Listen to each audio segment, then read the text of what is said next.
What up, what up, what up, YouTube? It's your girl DeeDee. Welcome back to the channel. I hope you guys are doing well. Thank y'all so much for tuning in once again.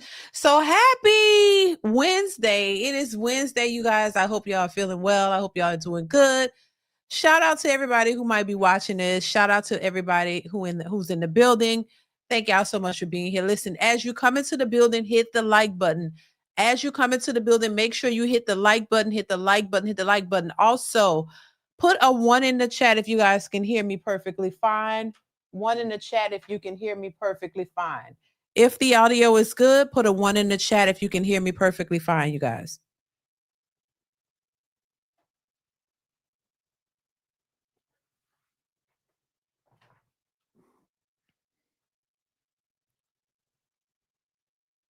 One in the chat. Okay, so good. One in the chat. Y'all can hear me good. Thank y'all so much for being here. I appreciate you guys. Listen, as you come into the building, make sure you hit the like button, hit the like button, hit the like button, y'all. That is super, super important. Make sure you hit the like button as you come into the building. Happy Wednesday. Shout out to everybody in the building. Shout out to who we have here? Gregory. I don't know how to say your last name. He says, I'm watching all the way from Haiti. Shout out to you. Thank you so much for being here. I appreciate you. Ryan Wedlow in the building, Lorenzo Redmond, Successful MD. What's going on? How you doing? Alex, what's going on? Alex, how are you? Shout out to you guys. I hope y'all are doing well. Mike Nice, thank you so much for being here. Listen, I'm not gonna keep y'all too long. I just wanted to pop up here and show some love to you guys. Okay, Alex, thank you. I appreciate you. Be safe. Take care while you're out there working. Um, what's going on, Original Mo? How are you? Um, I want to address this particular video clip that I have. I wanted to share it with you guys, and I couldn't wait to do a video on it. So I wanted to pop up here live to share it with you guys. So make sure you hit the like button as you come in, you guys. And I definitely want to hear your thoughts on this. So make sure you chime in the chat. I definitely want to hear your thoughts on this. So title of this stream, it's over. It's over for modern women. Cheyenne Bryant is serving a bunch of word salad. That's just my take on her, on the whole Cheyenne Bryant situation. Because listen, everybody has the entitled to their opinions and what they think. We all are, but we don't always agree. And a lot of the things that she says, among some other people, I don't particularly agree with. But hey, at the end of the day, we all have the space to give our thoughts and opinions and things of that nature. And I just find it ironic. I really find it ironic, and I would be lying if I wouldn't say this, that it's very interesting how people, and we all can get caught up in this. And I think a lot of times people think that because you know they say, just because they think something that is the truth.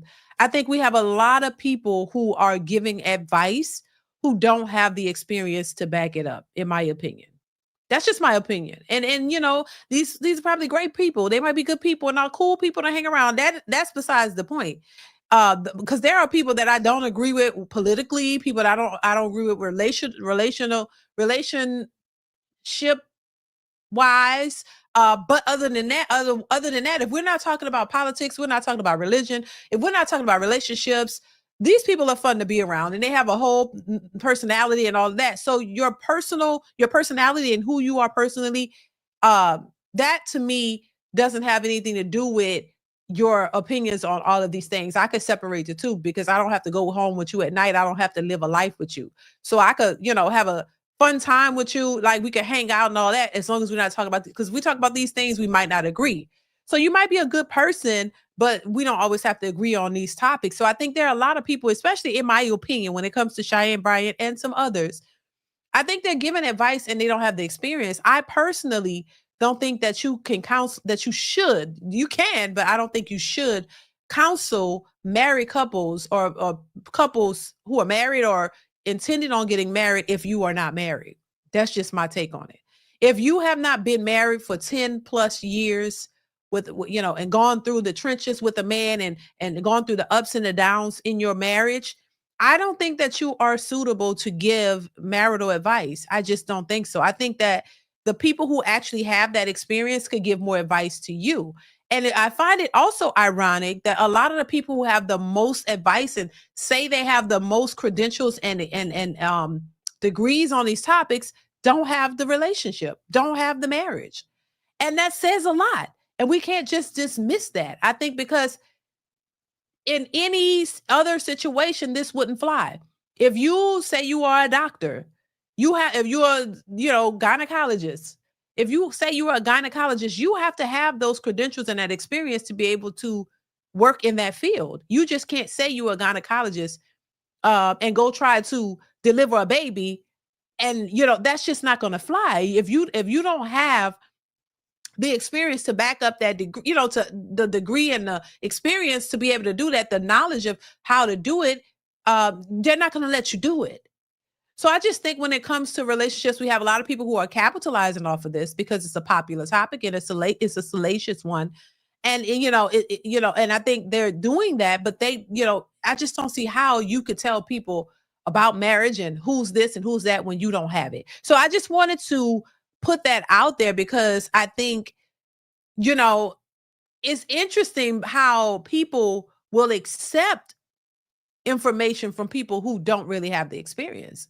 You know what I mean? And then before we get into the video, because I know I'm talking a lot, and then you have people who will diminish long-term marriages. If you listen to some of the rhetoric that's out there, oh, well, just because you've been married for 10 and 20 and all these years, that don't mean nothing. Yes, that does mean a lot. The problem is when you can't establish a relationship with a man and you build with that man, or even get a man who want to be with you for 15, 20 years, faithfully to you, with you, raising kids. Like, can you get that? See, that's the gag. Can you get it? So because a lot of women can't get it, they minimize marriage, the longevity of marriage, and then because they know they probably will never ever have it. Some of these women can't get a man to buy them a piece of toast. I'm just saying, he won't even buy you an ice cream. Y'all don't want to go on ice cream and coffee dates. Hell, what man? You might can't get a man to even buy you coffee. Or what's a value meal or something like so. Once again, I say this to say a lot of women complain about things or bash or belittle things that they know they can't have. That's all I'm saying. I wanted to preface that before we get into the video. But as you come into the building, make sure you hit the like button. You guys, make sure you hit the like button as you come in. So I want to hop into this first clip. I have a couple of clips I want to share with y'all. And then we're going to wrap this up. What's going on, Successful MD? How are you? Says most acceptance comes from popularity. Bad choice. Exactly. Right. The things that are most popular are what people tend to follow by or tend to trendy, popular things. Everybody want to jump on it. It's a smaller percentage of people who go their own way, in my opinion. There are a lot of bandwagon followers, and then there are a lot of people who just move to the drum of their own, the beat of their own drum, like go their own way. They have their own mind. They're not influenced by social media, celebrity. They're not influenced by these things. And so they do their own thing. They're thinking for themselves and making decisions that may be unpopular. So yeah, you're definitely right. Thank you, Successful MD. I appreciate the support. Thank you so much. Make sure you guys are hitting the like button, y'all. And also support the channel via Super Chat or Cash App. You guys, I ask if you're going to be here, at least $5 Super Chat is all I ask to support the channel if you can. And also hit the like button. That helps as well. All right. All right. So let's hop into this first clip. Now, this clip comes from Love and Fly Ish. I'm going to say Ish, but Love and Fly Shit is what it's called. Podcast. This is a married couple now. Now, this is a married couple who are they're interviewing Cheyenne Bryant, and I want y'all to hear what she's saying in this interview, which I find interesting. I find a lot of her takes interesting, but let's go ahead and get into it. I'm gonna go ahead and pull it up. Here we go. How can a low value man be high functioning? That's what I want to know. How can a low value man be high functioning? Tell me that. Hold on, you just let me drink. Me take me a tea. Yeah, me too. Because that does what you just said leads into that question. Because when he took it straight, he said, "Hold on, y'all had your woman talk. We're going way too long." Okay. How can a low value man be high functioning? Yeah. Okay. So I want to clear this up. Okay. Kevin Samuels used his low value or his term of value as the noun of value, which is morals and values, which I love that too. I loved his term as well, right? Morals and values of a person. I use the value term as an adjective word, which is value in your success, your accolades, your money, your relationships, what you got going on socially, economically. So when I say a man can be low value, that just means that he doesn't make a lot of money. His economic status isn't high. He's not affluent. High functioning just means that this man has emotional intelligence. He has ability to regulate his emotions. He has ability to sit and create resolve with us and not bring in more impairment into our conversation, right?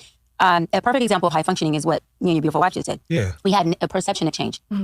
There's things that she heard me say that she pushed back on, but there was never a time where our emotions wouldn't allow us to receive each other. Right. Yeah, and still not have a respectful conversation. And after this, still give a hug and love on each other and have a glass of wine if we wanted to, right? So again, low value man is a man who just economically isn't affluent. Doesn't make a lot of money, just to put it out there easy. High functioning means this man can have a conversation. This man can regulate his emotions. He can receive the difference in opinion, right? He is not fleeing or sabotaging the conversation as soon as things don't go his way because his inability to sit in uncomfortable emotions or sit in discomfort when the table isn't turning to him.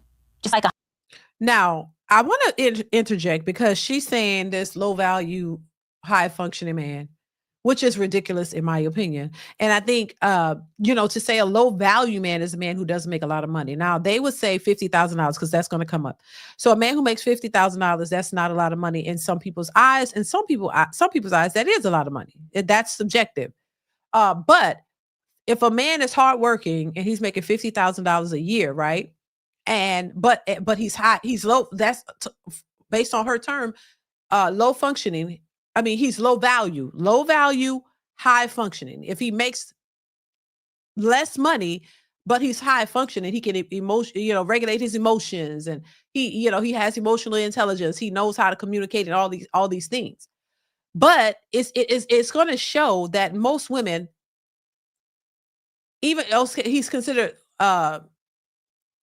low value, high functioning, but which part is most important? And many women will say, if he makes $50,000, they can't deal with him. Most women will say, oh, they can't work with him. He's low value. He don't make no money.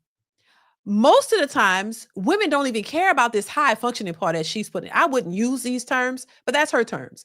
High functioning means he can regulate his emotions. Okay, why even point the high functioning part out? Because it really doesn't matter. Because at the end of the day, most women don't care about that, even though they do. They say they do. They don't really care about your high functioning aspect if you don't make enough money.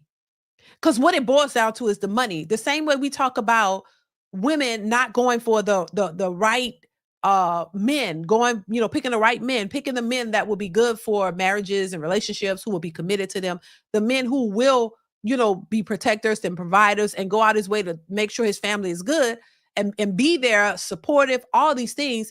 If he makes $50,000, then he's a low value man and he can't work for you.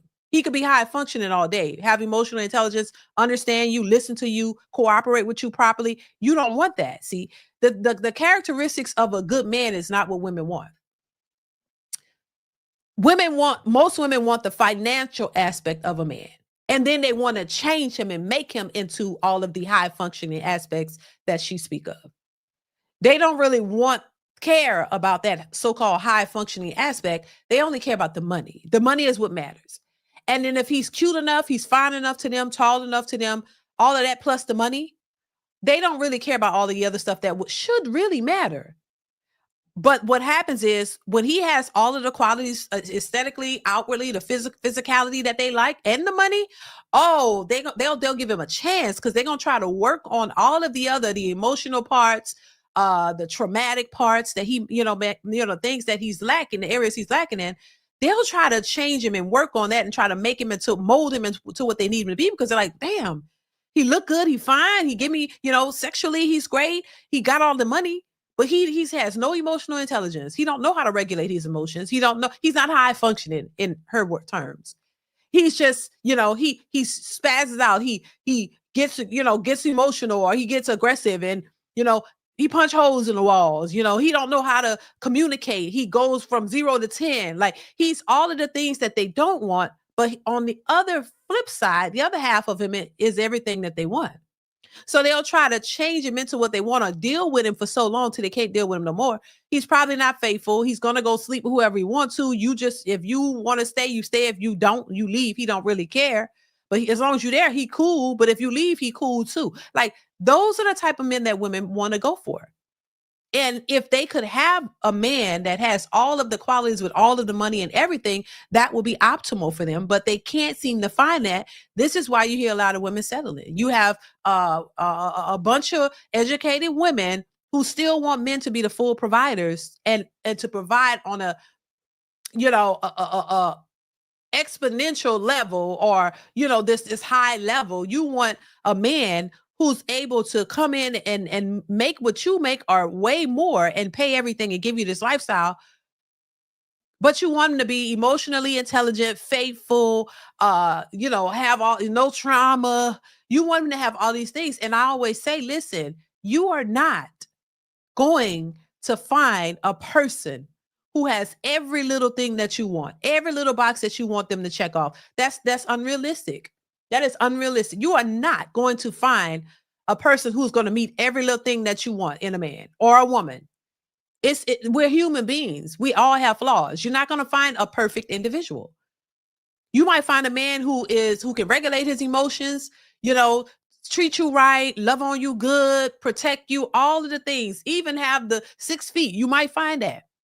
Have all of that, but he makes $50,000. And so you're going to walk away from him because he makes $50,000. But he has all of the qualities that would necessarily want to marry you, want to have a family, what you want to do, all these things, but you're going to walk away from him. Oh, he's not yours. You can't deal with him because, he makes 50. That is one of the stupidest things I've ever heard in life. And this is why a lot of these women are single and unfortunately the men will be too, if they can't go out and find women who are compatible, because a lot of women think this way. And it's getting worse.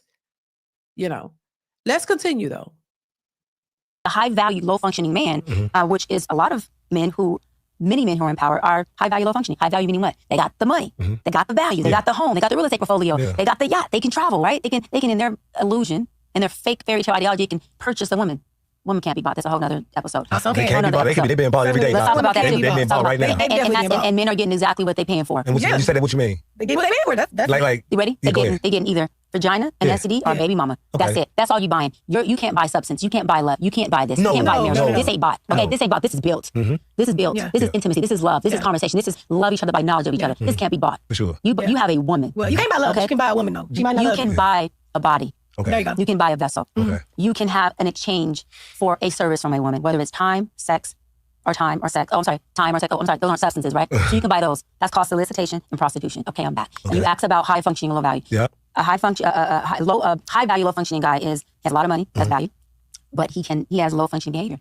He can't process his emotions. He has a lot of narcissistic characteristics. If the conversation goes in a way that doesn't work for him, guess what? On to the next. Or he's gonna sabotage. Yeah. Or he doesn't want to have this conversation anymore. Or you're just not conducive for him. Okay. Right? So in that circumstance I just described, that's a man who is more than likely doing what? Buying a woman. So I didn't say better, buying a body. Because you can't buy a woman, you're buying a body. You're buying a body. So tell me this. So would a woman prefer a low value, high functioning man? Is that something you would prefer? Good question. A woman? No, I'm speaking to you. Oh, me. So I love that. So if I had to choose between a high value, low functioning, right? Or high functioning, low value man, I would take the low value, high functioning. You would?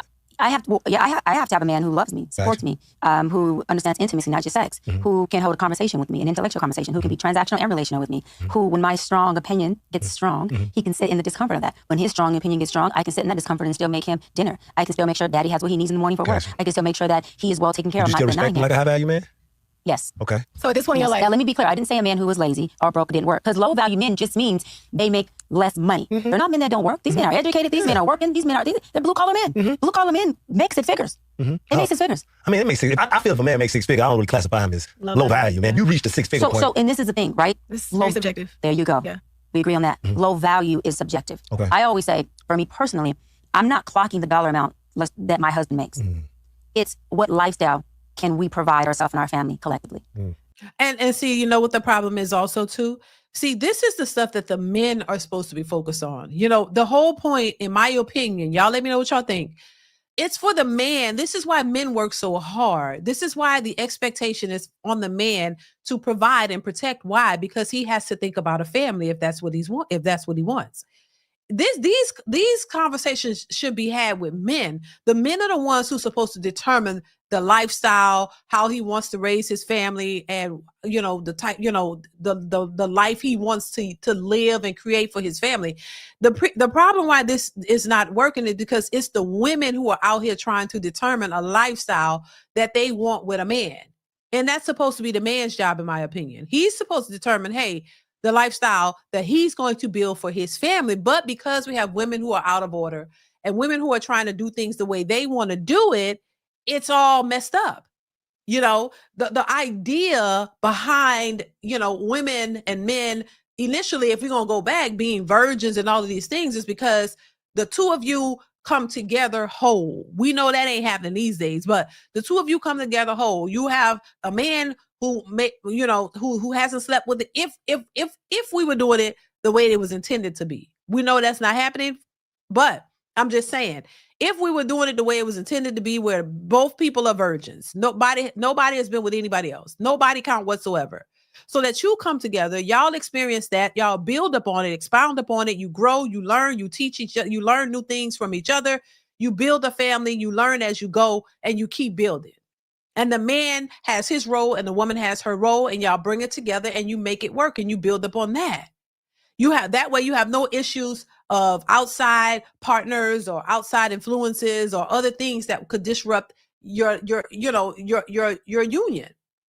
But because it's out of order and people are running up body counts and just doing whatever, but then expecting this certain behavior, especially women expecting this behavior from a man to treat them like they're brand new or something, and given all the, they have all these expectations that you want a man to give you everything that you want, treat you like you're a virgin and like you've never been touched and you're this special prime piece of a woman. You want men to treat you with the utmost respect and love and generosity and everything you can think of. But y'all are really not these types of women. And if I think that if they can come up with these terms, low value man, high functioning man, high value man, low functioning, well, what about the low value women? Because the reason why men are having a problem finding wives and not dealing with these women, because a lot of these women are just low value with low function. Yeah, they low value and low functioning. Shit, they low value, low functioning. They don't have anything, that of any substance to bring to the table. Because if you did, in my opinion, you would already be married. Now, I don't know this woman personally. I just see her on social media just like everybody else. I think she's a relatively attractive woman. At 43 years old, 42, 43, whatever she is, I think she's 43 now. There's no reason why you shouldn't have a husband at this point. She's sitting there talking to a married couple and she's telling them about high functioning, low this and that. And this couple has been married. They're married. So to me, I just find it interesting how, I would love to start seeing married couples go on these podcasts and telling their stories so that people can start to get a glimpse of what marriage is really about, and listen to these couples and see that there are commonalities between a lot of marriages or couples who've been married for years and years and years. They all have similar stories. And if we start looking at all of these married couples who have the same stories, it tells you what would make a marriage work, because they're doing it. They're not just talking about it and having an opinion, because that's what it is at the end of the day if you don't have the experience. And if you're versed in this and you're so educated in these topics, you would have the outcome that you're telling other people that they could have. Well, I don't understand why people miss that. But people will run in droves to people who don't have the experience and eat what they're saying up, and even though they don't have the outcome. So how you know that you're going to get the outcome if the person that's telling you these things don't even have the outcome? That's something to consider, in my opinion. So that's what I'm saying. You wouldn't go to a car dealer to figure out how to fix your water heater. You want to go to a person who's trained in fixing water heaters and have experience in fixing them and know what he's doing. So I just think it's interesting to see. But it is what it is. Successful MD, thank you for the super chat, says, I suppose it's time to bring back Teddy Ruxpin. You have no substance if your focus is money. Common sense is becoming like a needle in a haystack. Exactly. Successful MD. Thank you once again for this support. I appreciate you. Yeah, it just doesn't make any sense. This is why I say in my opinion, this woman is giving a bunch of word salad, because what she's saying is she's contradicting herself, and it just doesn't make any sense. And it makes sense to why she's still single. And I don't think saying, oh, I could have, because Kendra G does this all as well. She talks about not being married and so happy, but these are the same people who say they want to be married and want babies. You want children, but you can't seem to get it. So it's not that you don't want it. You're just trying to cope with the fact that you may not get it. That's what it really is. And I think a lot of these women have set themselves up. Now you're in your 40s. You don't even know if having a baby is feasible. You don't even know if your body can have issues, if it is something that you can even do. So it's just a lot of things to consider. But I wish, a lot of older women would start telling these young women the truth, because I think they're lying to them and setting them up for failure. Like the way our mothers and grandmothers set us up for failure, in my opinion. Let's continue. So, it's a lifestyle we can provide, because you don't need a lot of money for certain lifestyles. Okay, I heard what you're saying. So would you take a high functioning man making $50,000 a year? That wouldn't fit my lifestyle. So you wouldn't take him? Not because he makes $50,000. Why? Right? Because he makes $50,000. high functioning. It's not the judgment of the dollar amount. It's because of where I'm at in my lifestyle. So it wouldn't be equally yoked. It wouldn't be yin yang for me. Now let's just say. So that's the reason, though. That's the reason. Cheyenne, because you said you wouldn't take him if he made $50,000. It's not about judgment. It's about the fact that you just can't pay for what you need. What to I'm pay saying for, is, right? if a woman is in the space where she's making $80,000, and this man can add to whatever her lifestyle is, and he makes $50,000, for her that is conducive. I'm not gonna say that amount I make, but I do really, really well. Yeah. And so if I got with a man who's making $50,000, I would be the breadwinner, and I would be taking full care of him, because the lifestyle that I have for myself and my family wouldn't be fair to him, because he would come in and he wouldn't even be able to slightly provide. That makes total sense. Makes total sense. I wouldn't take a man. But what I'm saying is, but it goes further than that, because psychologically that would impair that man. That would impact that man. I've yet to meet a man who doesn't want to be able to add or provide when he is saying, I'm ready to be a husband and I'm ready to be a father. Those men who are family men, not street men, family men, they take pride in providing for their wives. And so, yeah, men take pride in providing for their families, their wives, their children, their families. That's true. But at the same time, and this is why a lot of these women will be single, because you've priced yourself out of, how they say, you price yourself out of the dating market.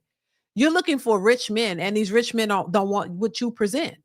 So it's a catch-22. It's like, okay, you won't date a man who makes $50,000 because you make way more, so more than him. So you're gonna emasculate him and you're gonna treat him bad. That's what you're saying, because you don't know how to respect a man for being a man. You're only looking at the dollar amount. And she says she wasn't, but you are. That's a contradiction. You're looking at the dollar amount. You surely are looking at the dollar amount, because you're saying $50,000. You're not thinking, okay, bring your $50,000, babe.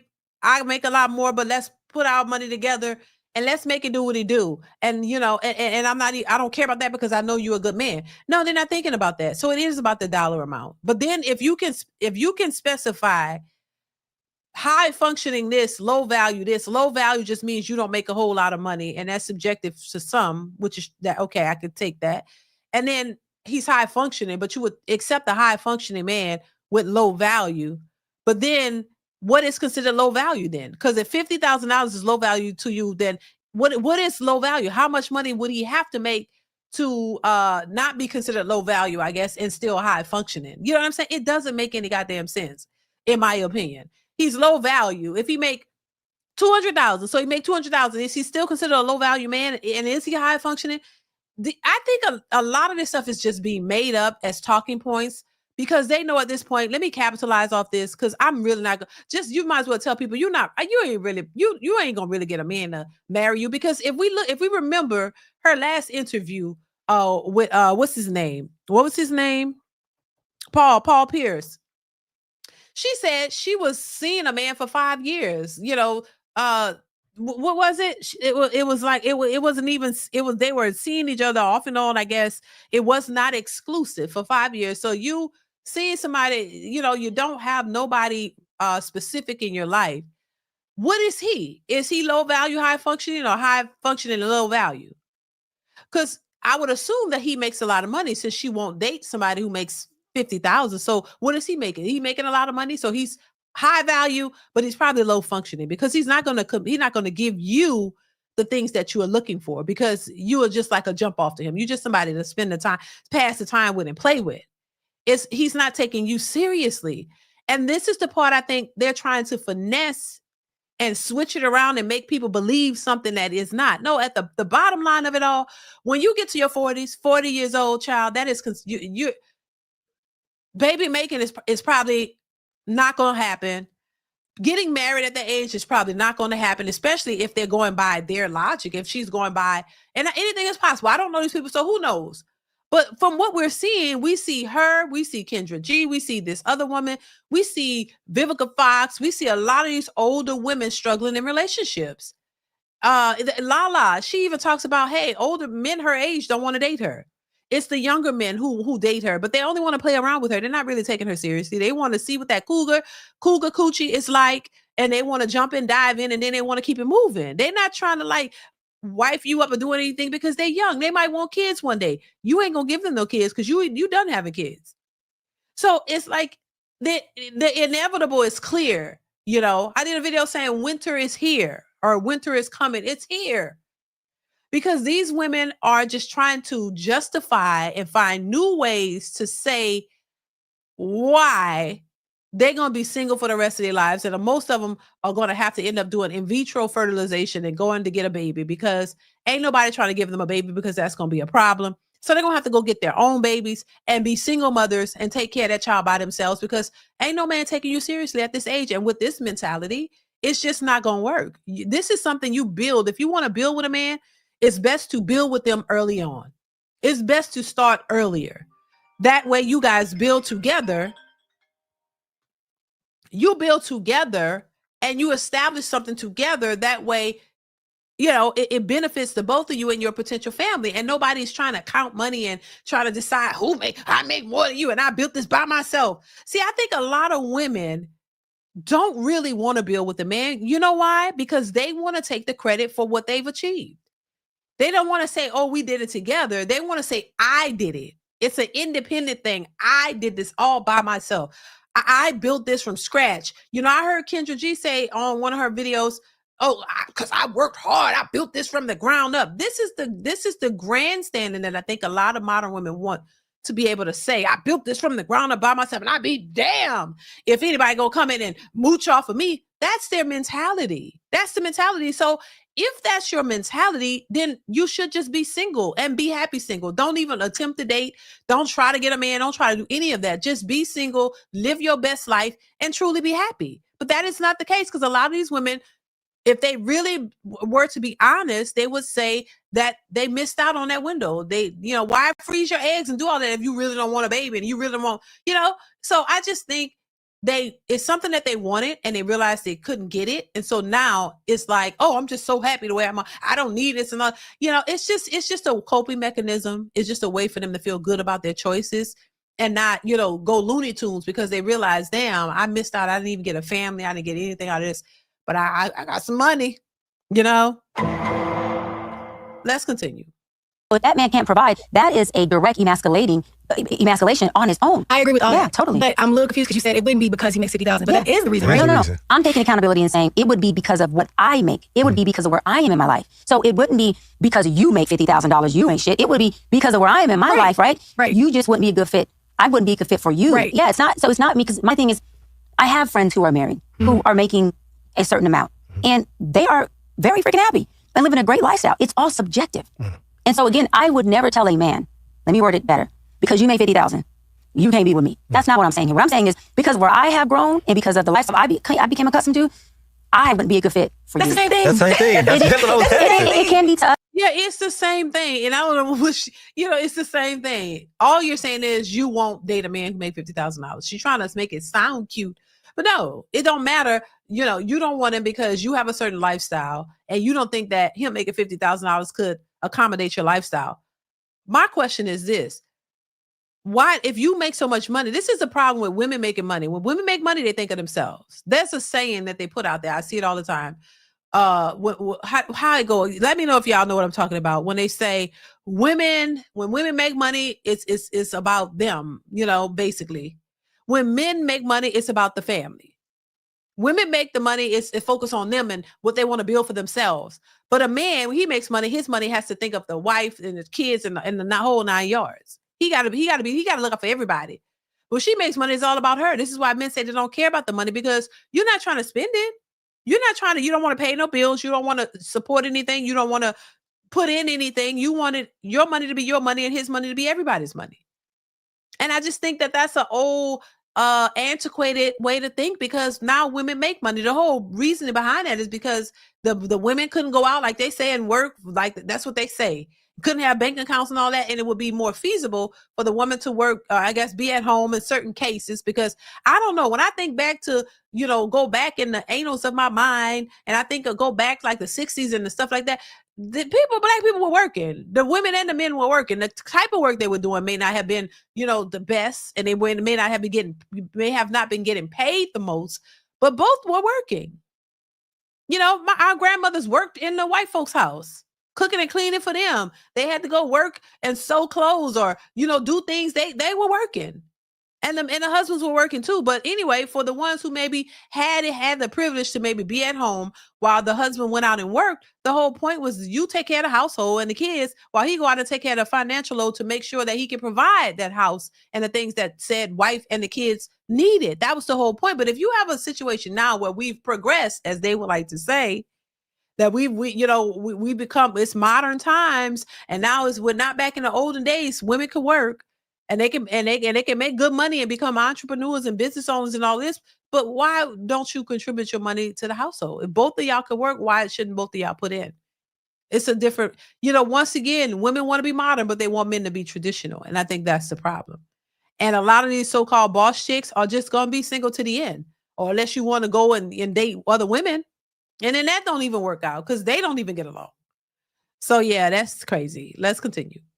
Because you're not the man I'm saying that. Okay. I get so what you're saying. for me, because when I'm having a conversation with a man about this, my intention is never to emasculate him or never to make him feel small. So words do matter when it comes to a conversation you're having with someone, when you intentionally are not trying to tell them you ain't good enough. It's the Yeah, same but what if thing. he's high functioning, he making 50, he make you feel For beautiful? me personally, that is still a great man, but he's not conducive for where I am in my career. He don't make enough money for you. Because he couldn't sustain, and it would in return affect this man. You couldn't respect him. I could respect him. You can respect him? Yes. Well, then why would you take him? He make 50, he make you happy. Because what happens is psychologically, when that man cannot provide for a woman of my caliber, it affects him. So as he becomes emasculated, as his confidence starts to dip, as his self-esteem starts to dip, at that point, a woman starts to lose respect, because I can only respect you at the level that you respect yourself. So why would I put a man in a position that is called selfish to me? And to me, that's a little narcissistic of a woman to say, I'm gonna put you in this position, knowing I'm gonna have to have full control, knowing I'm gonna have to take full care of you, and then just say, well, it's gonna affect you mentally. And when it does, I'll just roll on that and maybe either take advantage of your vulnerability or just say, well, I can be the powerhouse. I can always look like the one that's the big shot or the big dog of this relationship. Right. No, I'm not here to make a man feel small. I'm here to make any man, whether it's my man or a man outside of me, to know he's a king. And well, I mean, look, you can't speak for a man. You can't determine how a man is going to think and how he's going to move. You really can't. And when they talk about this, I know, he's not going to be able to provide this lifestyle I need. What? Listen, this is why I say, when a woman cares about you, she's not going to talk like this. These women this is a talking point. A woman that finds a man that she cares about and, she wants to be with him, she's not even thinking about all of that. She's not worried about a lifestyle. She just want to be with him. She wouldn't even put a number. If he just made money and he brought things to the table, but he was productive and she loved him, she wouldn't even care. That's the difference. I think a lot of these women are saying this as a like a talking point and a conversation, but at the end of the day, they'll go give that cooch to the person that they really like. And does he really make all this money that he probably make less than $50,000, but if you like him and you like all the other things about him, it wouldn't be a problem. It's only a problem because I think this is just once again a way for these women to justify why they don't have a man. He made $50,000. That's not a problem. But then it will be a problem because he can't sustain my lifestyle. Why do you need a man to sustain a lifestyle with you when you make all this money? If you make all this money, your lifestyle shouldn't be a problem. Isn't that what a lot of y'all want to do anyway? You want to incorporate the man into a certain your way of living? But you think he gonna feel funny about it because why? He can't spend a whole lot of money on meals and clothes and shoes and all of these things. I just think once again, these women have priced themselves out of the dating market. And I think they know it because they don't have the outcome. The reason they know it is because they can't find the men that they want to take them seriously. Hence the reason why she herself said on Paul Pierce that she was in a situationship with a man for 5 years off and on. That's what that is. That's not a committed relationship. That's somebody that you may like. How much money does he make? It really doesn't matter because he could make a lot of money, he make a little money. You still, playing around with him. It's nothing serious that's coming out of it. If that was the truth, which a lot of people say that's not true. But, I think they realize that they're cooked. I think they realize that they've priced themselves out and they're just trying to justify it in one way, shape, or form. Let's continue. Make sure you guys hit the like button. Please hit the like button. Hit the like button, you guys. Thank you. Let's continue. He needs to be with the right fit to be king, because it will affect that man a lot more than it will affect the woman who is choosing him. I see it happen in my office all the time. Do you want to be married eventually? Yes, I will. Okay, so let me ask you this. Why do you believe you're not married already? Well, I wanted to wait until my career was fully really to the space it is now. I wanted to make sure that I didn't have kids, for me personally, born in deficit. They're born in equity, and equity is not just financial things, right? Accolades and things I can offer surfacely or externally. But I wanted to make sure that I was in a place where I'm not just choosing a husband, but I'm choosing a father. A lot of women choose husbands, and then they go, he's not a great father. And of course, you don't know if he's good at either until you are in the experience of him. But you can use something called wisdom that can help you choose better. Doesn't mean you're going to choose perfect. Well, no, it's not about wisdom. It's about vetting the person. It's about spending time with them before you commit to them. It ain't about no wisdom. It's about knowing the person that you're dealing with. And I think, when you're dating, it's called dating for a reason, so that you can get to know each other, so that you can see if you guys are compatible, if you have the same goals in mind. That way you have the conversation about, hey, what type of life are you looking to have? Like, do you want a stay-at-home wife? Do you mind both of us working, and we contributing together? Like, what is it that you want? That's the whole point of dating or courting a person, to find out if they are on the similar lines as you are, if you guys are going down the same path, if you agree on certain things. That's when you have those conversations. This is why for people who are married, they understand that. They will tell you that, hey, we had the conversation. We talked about these things early on, and we paid attention to each other and the actions and things about the person.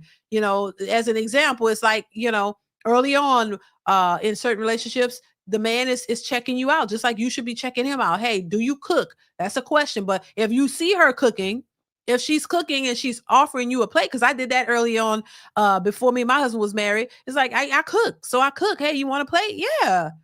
I know how to cook. He eat the food. Oh, she cooks. Oh, she cleans. Okay. All right. This is all a plus. These are things I like in a woman, and then you keep having the conversations about where do you see yourself in 5, 10, 15, 20 years? Like, where do you see yourself? How many kids do you want? Do you want kids? Are you Christian? Are you Muslim? Are you what? You find these things out. It's not about just having wisdom. It's about asking questions to determine if you guys can have something together and if y'all want to be together. That's all. And a man, it's just, I don't know. But once again, it don't take you to be in your 40s or 50s to get that. You start young, deciding whether you want that or not. And then you start taking actions to put yourself in that position. All this is easy when it's about business and all these things. People understand it when it comes to that. But when it comes to a man, it's like, oh my God, it's something else. Ridiculous. Let's continue. And it doesn't mean that I'm exempt from divorce or I'm exempt from any of the things, because I'm not, that come with a marriage or a relationship whatsoever. But yeah, I wanted to wait until I am exactly where I am now. And so this year, I've said on other shows as well that I took my IUD out this year and I am now ready to be married. And I think that if more people did it on their terms, I think that marriage would be healthier. Not perfect. Doesn't mean it's without problem. I think. Yeah, nothing's perfect. And just because you took your IUD out and you're ready doesn't mean it's going to just happen like this. It should have been happened. That's what I'm saying. And it's not going to just happen. This is the sentiment that you hear from a lot of women, oh, I'm going to go get my education. I'm going to get my career to where I want. What's the whole point of getting your career to a point and then turn around wanting a man to take care of you? Let's really dive into that. What is the point of having these big careers and making all this money if you going to turn around and want a man to come in and live up to your expectations of the life you've already created by yourself? See, this is the thing that they don't realize. Men would love to build with a woman. You I present a lifestyle and you on board with it, and y'all see it through. That's building, and y'all build your families. How are you going to build with somebody if you've already built your life? You've already created the lifestyle that you wanted. The husband has no say. you're now expecting him to come in and live up to your lifestyle. So he can't come in and create the lifestyle that he would want. He has to come in and live up to your expectations of what you've already created. He has to walk into the house that you've already purchased. He has to walk into the finances that you've already built up, even though that your finances, he can't even touch that. That has nothing to do with him. You just hold on to yours, and he has to come in and make what you make to provide for you 100% of the time, while you take all this money that you work hard for. You make good money and you just stacking it aside, and he got to come in and make what you make or more or a certain amount, because otherwise he's not going to be able to take care of you. So most men don't want that, because most men want to create their own lifestyles. That's just bottom line. They want to create the type of life that they want. And it may not be the life that you've already set up for yourself. So this is why a lot of educated boss chicks, it's going to be very difficult for them to get a man. Men who make a lot of money, men who make less money, no man wants to be with these types of women, because they know there is a mentality, this strong, woman mentality is going to be there. She's going to be very demanding. She's set in her ways. Well, you don't get to be your 40s and just be so cooperative. No, when you get to that point, and especially when you've accomplished something, you're not going to be the most cooperative person, especially when it comes to women. Women, their education and the money that they make, it goes to their head. As soon as they make money, you can't tell them shit. It's like, who the hell you think you are? You know who I am. I this and I'm that. It's inevitable. You gonna hear this come out of these types of women mouth. It's inevitable. You'll be hard pressed to find a woman who's educated and done well for herself, who's not going to talk like that. You're going to be hard pressed to find a woman who has a soft, more communicative or cooperative mentality, who's been successful and made money in business. No, she's going to let you know who she is, what she not going to do, what she not going to tolerate, and who the hell you think you are. She going to let you know. So most women who become successful, they act this way. This is why nobody want to deal with them. And once again, no man wants to come into an already made, built lifestyle. And then where you dictate to him what he got to come with. That's not what you're supposed to be doing. That's something the man's supposed to do. And you follow his lead. But these women have already created the lead. They've already created their lifestyles, and they want you to come in on the back end, but they want you to come and pay for everything that they've created by themselves. That doesn't make any sense to me. And a lot of men don't want to do that. So yeah, this low value, high functioning doesn't matter, because if he don't make enough money for you to come in and take care of you fully, then you won't accept him. And that's what we're seeing. And then the men that make all the money, they don't want you either.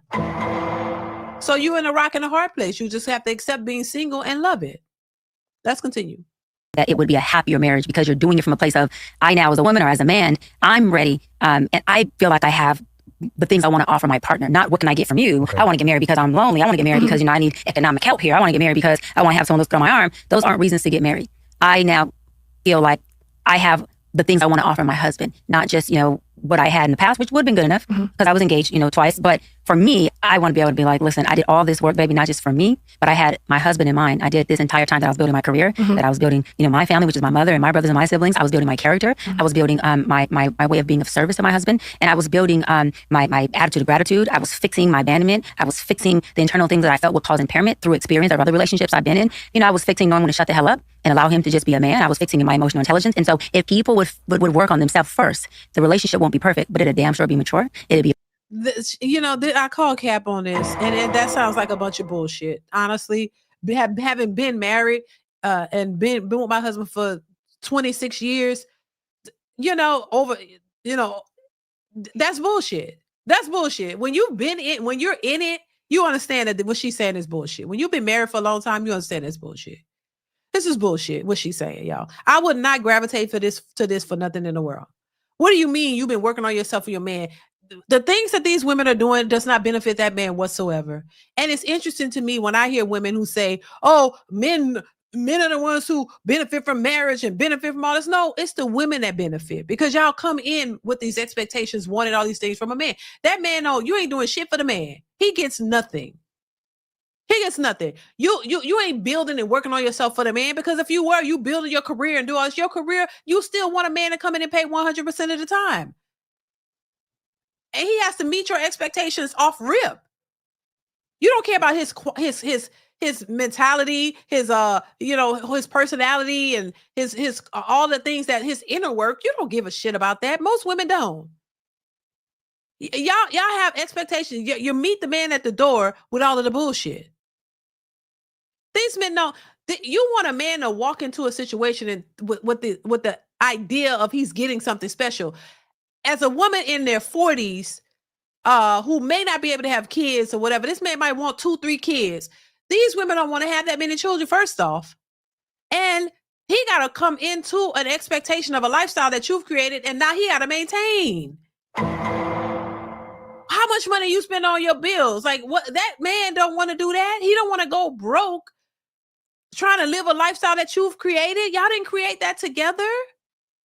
It would make more sense if you create something together and y'all built something together. Then y'all collectively worked on something and y'all knew what y'all were going for and you achieved it. That's different. But you've already created. These women ain't going to college and becoming business owners and getting all these degrees for no goddamn man. Trust me, you are not doing this for no man. This is not healing. This is not none of that. That's I call cap. Ain't no these chicks ain't doing this for no man. Because if you were, it wouldn't matter how much money he made. You see what I'm saying? If you were doing this for a man, with him in mind, you wouldn't matter how much money he made. You were like, you know what? I'm a hustle. I'm gonna work hard. So when I find my husband, guess what? Whatever he does and he brings to the table, I'll be bringing to the table. I'm already doing good, so we can get ahead together. He can bring his 50. I got what I got, and let's build, and we can really do something with this. No, they're not doing that shit. You're not doing that for no damn man. You're doing it so you could be independently among yourself and take care of yourself. That's the whole point, and your family and all of that. Because a lot of these people they be taking care of their mamas and their siblings and stuff like that. That's what you're doing it for. If anything, you're not doing it for no goddamn man. None of these women ain't doing this for no man at all. That man ain't gonna get nothing out of that. He still gotta come in and be expected to pay for your lifestyle. You don't care how good of a man that he is and all of that. You want him to pay for your lifestyle, the lifestyle you created by yourself. And I feel like this. If you create a lifestyle by yourself, then you need to pay for that. You shouldn't expect him to come in and take that on because y'all didn't do it together. But this is why they end up single, because when men see, they think it's a flex when they say, I paid $10,000 a month for my rent. What? Who y'all think y'all are? I mean, Jesus, how much money you think you making? Or just it's a flex because you pay $10,000 a month for rent? Who flex about paying higher bills? I'm just saying. When you got bills, ain't nobody flexing about the bills getting higher. So I call cap. It's a bunch of bullshit. No, these women are not doing all this with a man in mind. No, you doing all that for yourself. And then when you doing it for yourself and you've done it for yourself for so long, now you want a man to come in and pick up the goddamn pieces. You want him to come in and take over because you tired. That's what they really want. But there's no incentive for any man to come in and pick up those pieces. It's almost like saying, men, y'all gonna get so much of the reward. Oh my God, you going to get this 40-something-year-old woman, and she may not or may not be able to give you any kids. You want kids? I don't know. You might, you may not. You don't know. You playing fire if you're gonna get a family. But you know what? She looks good. She got her own house. She got her own car. She got her own everything. And she make $100,000 a year. And okay. So come on in. But guess what? You gonna love this. She wants you to take on that lifestyle. You got to make $1 million a year. You got to make either 300 to $1 million a year. And you got to pay all the bills. And you may not get no kids though. So she might be able to have kids. She might not. But she wants you to come and pay all the bills. She got $10,000 a month rent.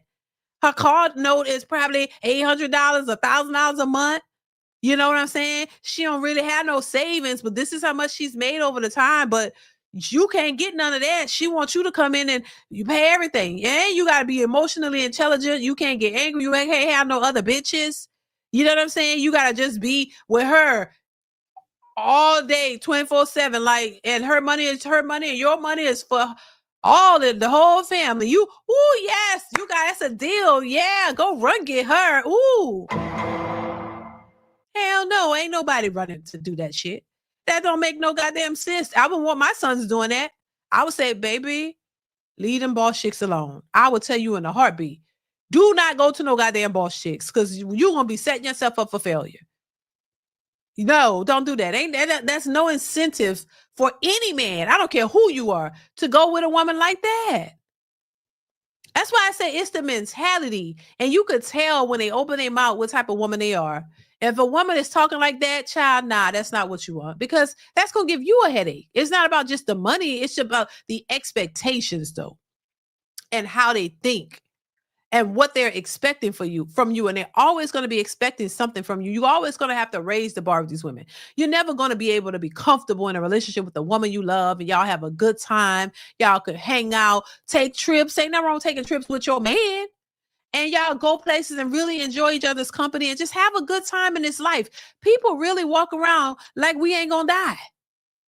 People really act like we going to be here forever. They really forget that we all got to die. And the clock is ticking. They really forget that we're not here forever. So if you, and then women are always the ones talking about happiness. I just want to be happy. Well, you're not happy by your goddamn self. You can't even be happy doing what you're doing. You still looking for somebody to come in and pick up the pieces and make you happy. They looking for a man to make them happy. They're not happy because they're not happy by themselves. So you need the full scope of happiness when you get a man just to do what you want him to do. And you still ain't going to be happy. So, this is a bunch of bullshit. If I ever heard it, y'all. Let's continue. Hit the like button, y'all. Please hit the like button. Here we go. Emotionally intelligent and to be a lot better than the relationships and marriages that are in my office and that I see everybody put a mask on. Okay, what you're saying there, do you think your profession make you look at relationships and marriage different? Well, who gave you these questions? Nobody. I love them. You said, do I think it makes me look at them? I said, do you think your profession make you look at relationships and marriage different? You know what? Not just my profession per se. Mm-hmm. It's the married couples who I know personally. Okay. Who are friends and family. There are more married couples that are engaging in infidelity than there are single people who are having sex. That's crazy. Is that statistical or you just think that? Like you just see that based on your perception? So I haven't researched it. Okay. State studies. If I did, I will say studies show. I haven't researched state study, but I've been in my field for 17, 18 years. I'm 42. Majority of the people around me are married. Oh, you're 42? Okay, yeah. Are you 42? From family all the way down to friends are married. Yeah. I'm on the biggest relationship live podcast now, Tonight's Conversation. Yes. Okay. And I have my talk show, Two Talks. I've been doing this a long time. I co-produce a whole show around relationship, Teen Mom Family Reunion, the number one show on MTV. When I take all that in collective, married people are sleeping with other married people.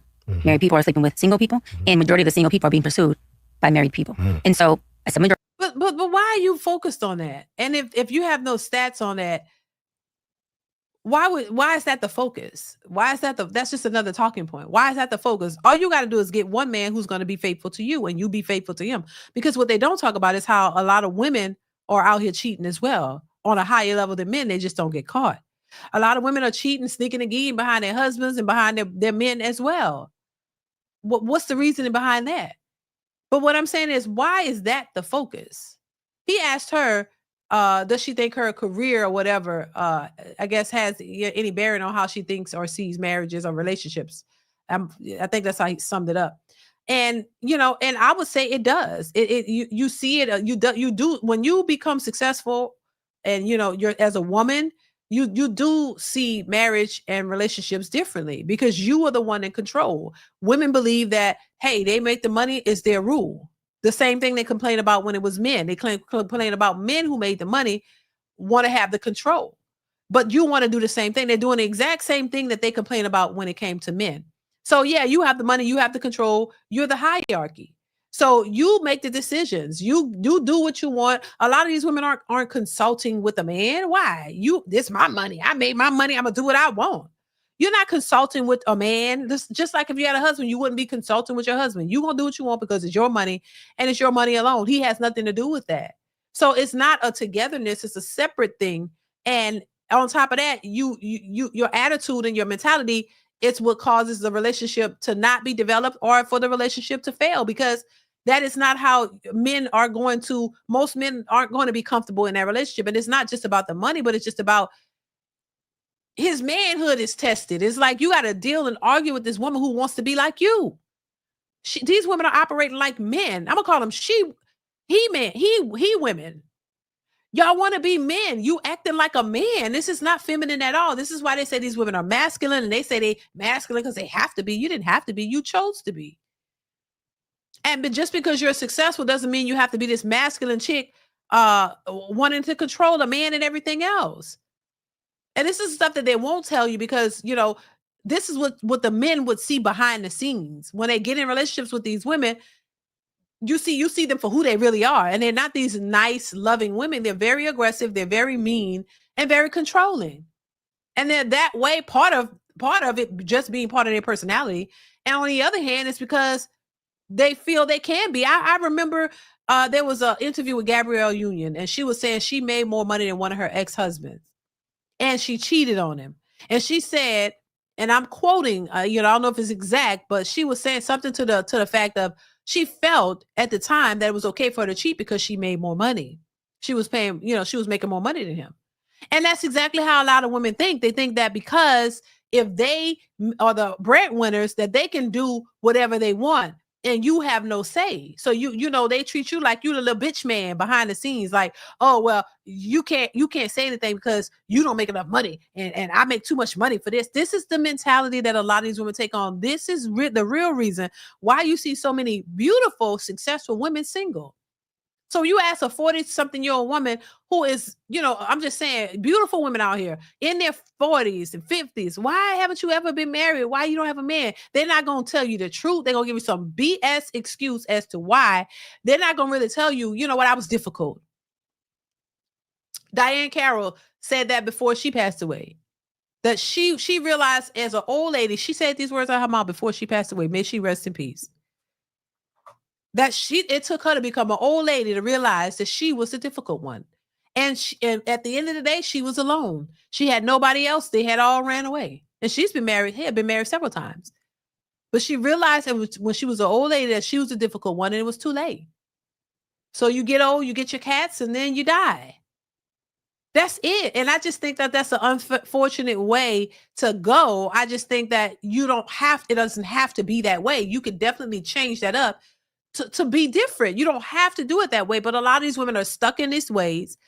They've been indoctrinated into this mindset, thinking that this is the way to go. And then when they're in relationships or they attempt to be in relationships, they find it difficult to maintain. They find it difficult to build with the man because men don't want to deal with women who are trying to act like men. They don't want that. There are women out here who are successfully married with families and they're doing just fine because they understand. They understood the assignment. These women make too much money from what they say. And they're too entitled and they've been brainwashed to think that, oh, a man is supposed to come in and take care of you 100% of the time, which there's nothing wrong with that. I said this before. When me and my husband got together, I was stay-at-home mom the whole 20-something years. So I did not work our whole marriage. And so it's like I've been in the house with the kids, raising the kids. It was more feasible to do that because we had a lot of kids too. Let's not leave that out. But what I'm saying is, I forgot what I was saying, but what I'm saying is these women don't want to do that for real. The goal for a lot of these women is to become entrepreneurs. They want to be boss chicks. They want to get to the bag. They want to chase something that they may not even they might not even be able to get it. And if you do get it, you have to maintain it. So you still end up needing a man, but then you want to use men to help you maintain something that you want to achieve on your own. So you can grandstand about it and say, I don't need a man. I can do it all by myself. But then turn around and want a man. But now you've created this excessive lifestyle is what I'm going to call it. And to each his own. Whatever lifestyle you create and you can afford, that's your business. But they create this excessive lifestyle. They created themselves. And you have all these things, and then now you want the man. Now you want to reach. Now you're ready for the man to come in and take over.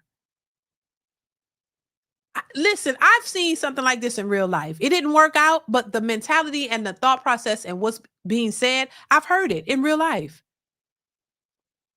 And so this is why it never works out. A lot of the women who think like that end up being single. Just saying.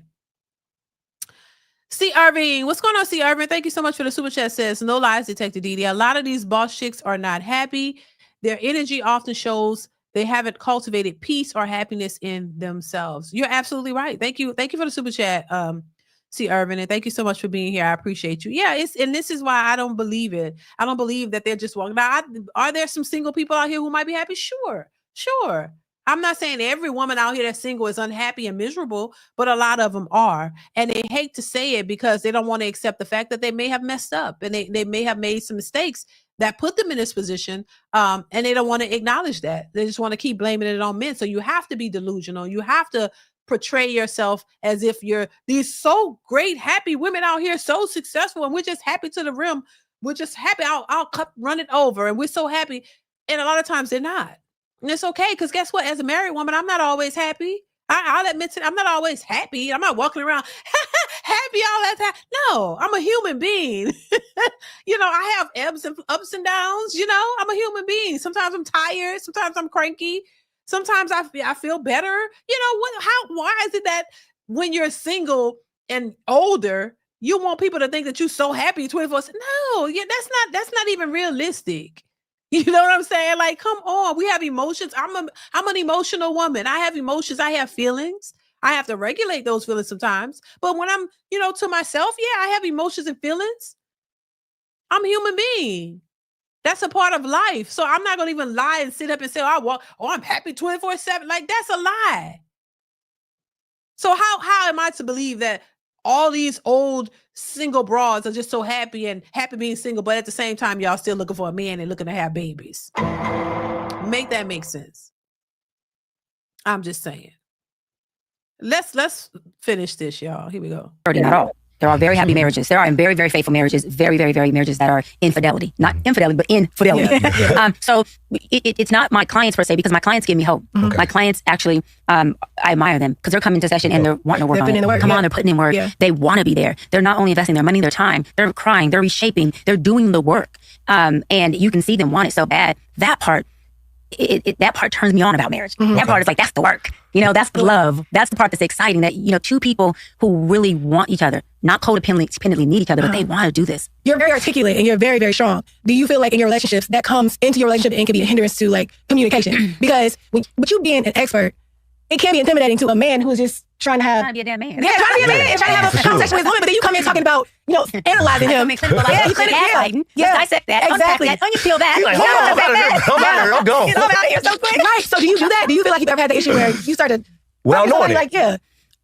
So if I don't know, then I wouldn't know. But meaning like if I didn't know I was doing it, I didn't know. But from my awareness, no. Okay. From my awareness, no. Okay. And interesting enough, when I've had men who I'm dating go, I know you're not at work, but I want to ask you. I'm like, because I'm not at work. And I'm a hybrid, right? So Dr. Bryant is an intellect and is a analyst and is a psychology expert. And when my doctor hat is on, I am completely tapped in, tuned in, and all the way into you guys' like pain. I'm like, I'm in it with you. I'm not on the opposite side of this couch. Like when we're in session, I'm literally in this with you. And I am feeling and moving and I'm so invested, right? Mm-hmm. But when I am not with my clients and I'm not in my profession, I'm just a woman trying to be a woman. Yeah, once again, I don't believe the hype when it comes to her. And I want to play a clip from this other woman too, that they're both in the same category. I forget her name. They're both in the same category. And I just think it's a bunch of bullshit. I do. I think it's a bunch of bullshit. I think a lot of these women are just bullshit. And I think they're in it for the grift of it all. You know what I mean? The financial gain of it all. I don't think they don't have the experience to back up what they're saying. You don't have the husband. To me, once again, if I'd rather hear married women, married men, couples who've been married for years and have families. They, to me, can give you the best advice when it comes to actual. I don't care if you're a psychologist can give you certain aspects of how the mind thinks and the brain and all that kind of stuff. That's one thing, but being a psychologist doesn't make you an expert on relationships. Unless you have a relationship and also you got that to kind of back that up. Other than that, the experience to me is the best teacher. That's just how that's how I've seen it. That's what I believe. Because you can read books all day. Me and my husband talks about this. My husband loved to read books, and he's read all kind of books. And when he was younger, he used to read books on pregnancy and women and the babies. He's fascinated with all that kind of stuff and inner work. So he was already familiar with that type of thing. And how it works. But I'm like, okay, that's great. I'm glad because you understand, if one day you eventually you had a wife, you would understand those types of things. But what I had to tell him was this: hey, yes, you understand that, you've read the books. He read all kind of books. So he's read all kind of books. So he read all kinds of stuff. Politics, having babies, psychopaths. He read all kinds of stuff. So he was telling me he had read years ago. He was like, yeah, he was telling me how he read about that, and he understand, the body of a woman, and a man, of course, but the body of a woman and what they go through, what's happening when the baby is being formed and all this kind of stuff. Right. And I'm like, okay, cool. So you know that. So you know what I could possibly be going through. But one thing you don't know is how that actually feels. So you know that. And I think that's great, because now you can relate, and you know how to comfort me in certain situations or whatever, if I'm going in labor or you know what I'm saying? You have an idea of what's happening, but you don't go through it. And to go through it and experience, watch a woman go through labor, or watch a woman go through certain things, and either pain associated with it or the feeling of it all, how the baby grows in the body, but you can't feel it. I actually got to lay there and feel the baby growing and feel it kicking and feel all of these things, and, the nauseousness or whatever comes with it. I actually got to go through it. So it's good that because now you can be there with me, but I feel it. So having the knowledge, I think, is great. I think you need to have the knowledge of certain things, but also the experience as well. That's all I'm saying. Have both. And so if I know what my body is going through, and I'm actually going through it, he read it, he understands it. So now we can work together. So now he's not insensitive to what's going on. He's very sensitive, and he's very aware, and he can cater to, the things that I might need during those times. So it was a blessing. But what I'm saying is, if you're sitting around telling people about marriage and men and relationships, and you don't have a man, and you ain't never been married, and you don't have a relationship, baby, what are we talking about? What are we talking about? That's all I'm saying. You have to have the experience to be able to go out and tell people and be so, direct about something that you have never experienced. That's all I'm saying. And I just think that you gotta have that experience. You can't, I don't think single women can counsel married women. I think you need to be married if you want to tell people about marriage. If you want to tell them, how to make a marriage work, what you should be doing as a woman and all of that, you need to have that experience. That's like somebody always trying to, and that's another thing too that annoyed me. There are people who always trying to tell the people about children when they don't have children. There are people who don't have kids at all and will argue somebody down about how they're raising their children and what they're doing with their kids when you don't have kids. So you know nothing about it. And until you do, then come back and talk to me, because when you do, then you'll realize, being a parent is work. You know what I'm saying? Raising kids is work. You do the best that you can, provide them with all the things they need and more. And then your kid grow up and start trying to, I'm just saying, people have had these experiences. You never know what your child grow up and try to talk back. Then what? How you going to deal with that? Like, you know what I'm saying? It's like people always have. And I remember being younger. When I was younger, I was opinionated.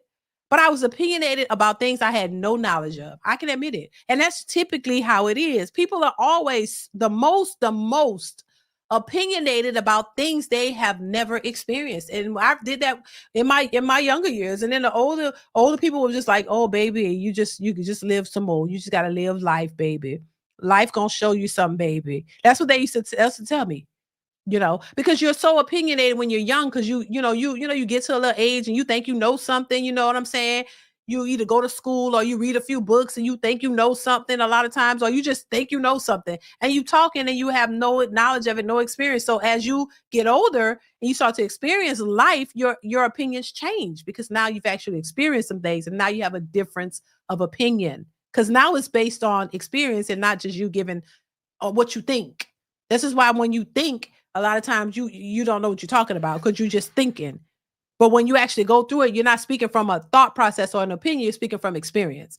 So everybody's experience is not going to be the same, but at least you're speaking from a real place, not just what you think and what you feel or other people. Because once again, when you look at other people's relationships and their lives, if you're not with them 24/7, you are not getting the full scope of what they are actually going through. You're not getting the full scope, the day in, day out of their relationships and how they interact with each other. You're not getting all of it. You're only getting what they tell you or bits and pieces of it.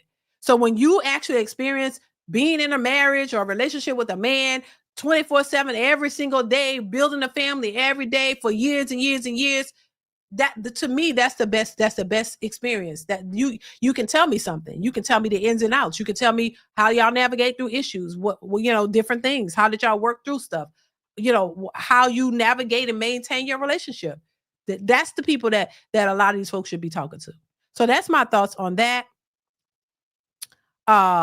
Yeah. So right. So, that's my take on that. That's why I say I don't see how you could allow somebody who's never been married, don't have kids, anything, tell you about a marriage, a man, and all this kind of, come on now.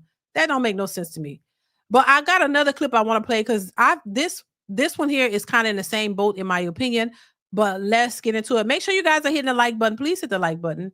Hit the like button, y'all. Check this one out. There are a lot of women that want men that they're not qualified for. Ooh, Sarah. I do. And this is what I mean by that. Please make a bar graph for yourself. 1 bar. Okay. Next bar, same height. 6 bars, the same height. And one is going to be mentally, emotionally, physically, spiritually, financially, and energetically. What I want you to do is I want you to rate yourself on a scale of 1 to 10. You cannot use 7. Where do you rank yourself? Mentally, emotionally, physically, spiritually, financially, and energetically. When you do those ones, add them all up and then divide it by 6 for your average of the number. What number do you have? If you haven't been to the gym and you are 75 pounds overweight, man or woman, do not give yourself an 8. Do not give yourself a 6. If you do not feel good, if you have low energy, if you know you ain't talked to God in 10 years, don't you give yourself no 9 on a spiritual level. If you know that you are so emotionally dysregulated and misaligned that you are incapable of navigating through conflict emotionally, you may not be that strong. So when you rank yourself on a scale of 1 to 10 and you cannot use 7 in those separate areas, if you are a 4, don't ask for no 10. If you are a 5, don't ask for no 10. If you are a 6, don't ask for a 10. We have to be so self-aware with ourselves and where we lie on this thing, because a lot of us think that we deserve something. We feel entitled to something that we really don't have coming. And and when you say that, you got to look in the mirror, because it applies to a lot of these women who are saying it as well. Because I think a lot of the ones who are her, she's another one that I find a little sketchy. I ain't gonna lie. And once again, decent looking woman. But these women are not spring chickens, and they're single, and they've all been engaged, but never been married. And I don't think have any kids. But the thing about it is you have to look in the mirror. You have to look at yourself and ask yourself, are you doing the exact same thing? Are you looking for something that you really don't deserve? Are you looking for something that is not looking for you? I always say what you want, gotta want you back. Are you doing the exact same thing you're telling other people? Now, I agree with her on a lot of these women having these unrealistic expectations. I talk about it all the time. Unrealistic expectations of looking for something that you really aren't ready for. I'll say that. I'm not going to even say are not qualified for, although I agree with that. But I'm saying more, you're looking for something that you are not really ready for. And you think if you can't get that, then you're settling. No, a lot of times you're not settling. You just don't see yourself.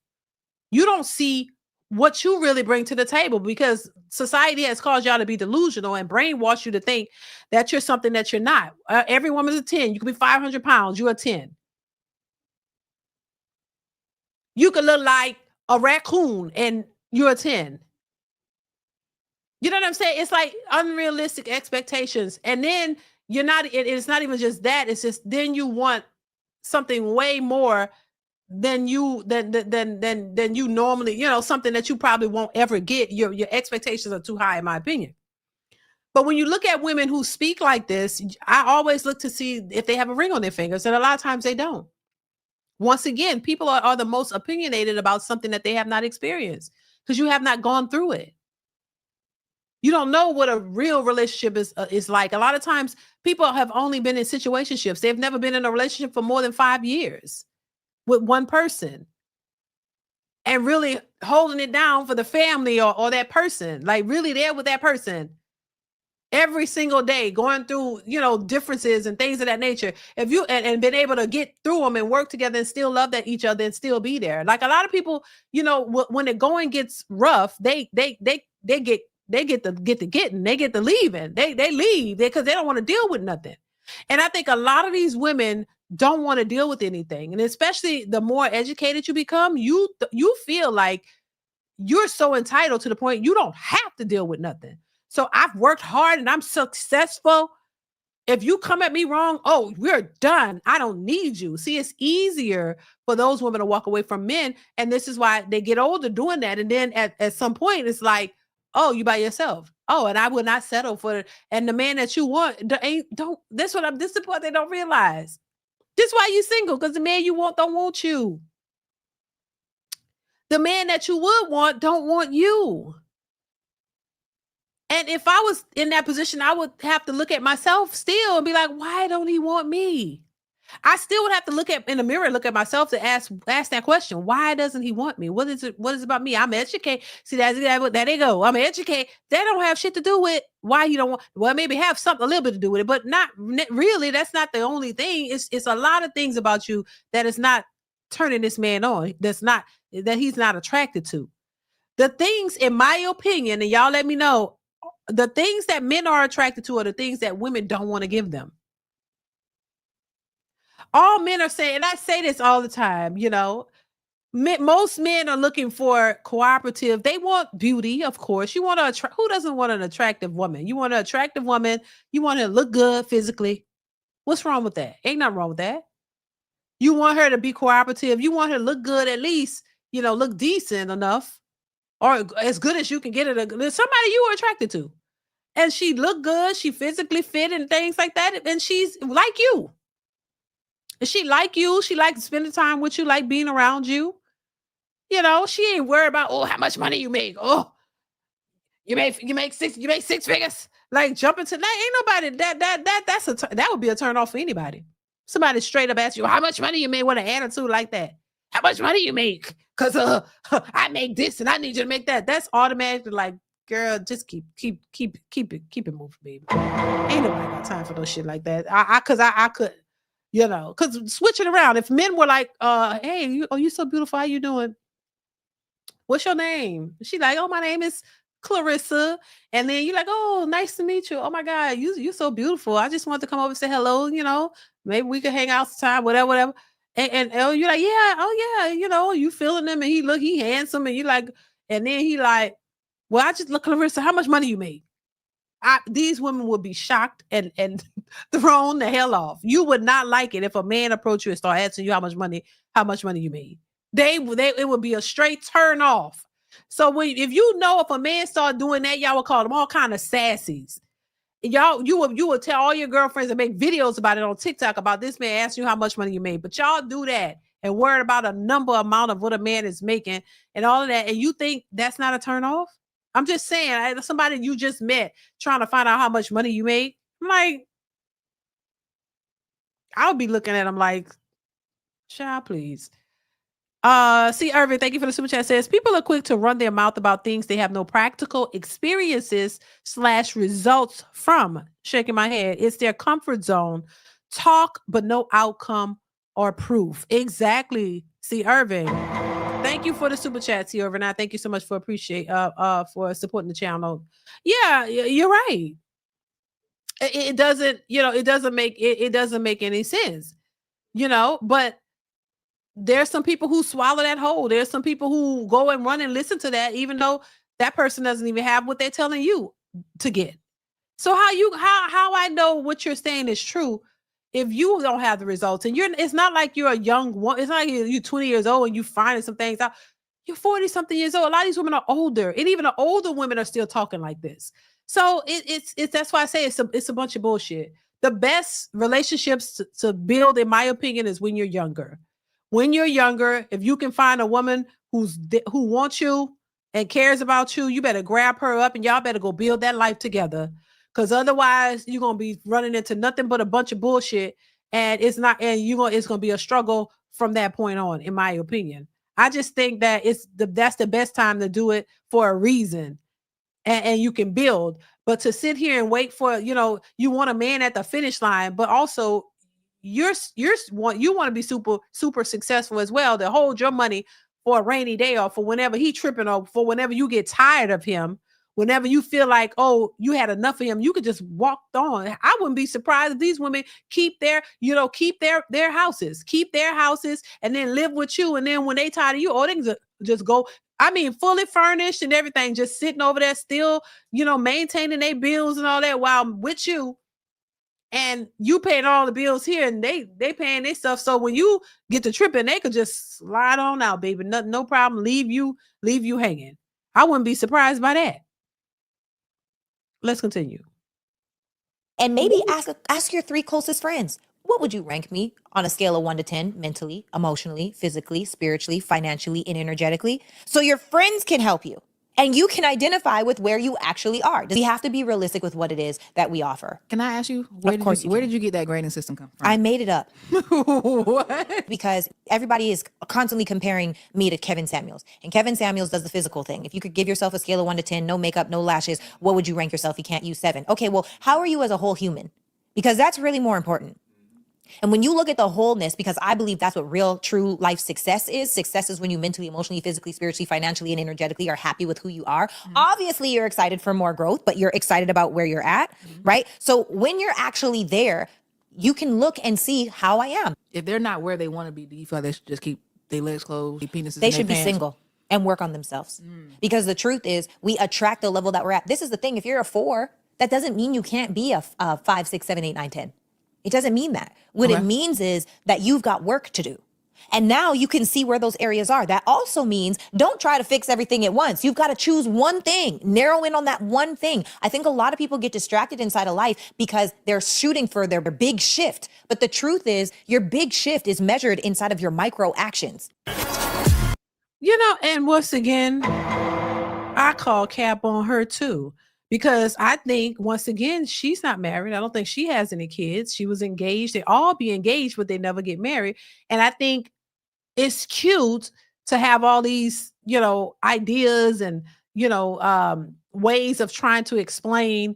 And I think, and I will say, there are some things that I agree with some of these women. I do. I agree with some things, but some things I just don't agree with.